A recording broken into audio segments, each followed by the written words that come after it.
જય શ્રી કૃષ્ણ.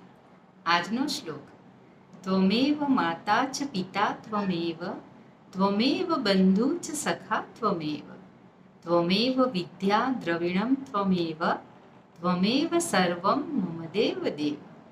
એટલે કે, હે પ્રભુ, હે ઈશ્વર, તમે જ મારી માતા છો તથા તમે જ મારા પિતા છો.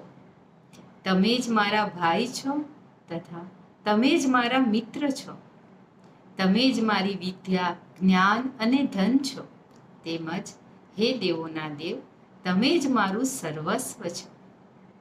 આ શ્લોક એ સર્વશક્તિમાન પરમાત્માને સમર્પિત છે. આથી આપણે કોઈ પણ દેવની સ્તુતિ કરતી વખતે આ શ્લોક બોલી શકીએ છીએ, જેનો ઉલ્લેખ આપણને સ્કંદ પુરાણમાં જોવા મળે છે. જય શ્રી કૃષ્ણ.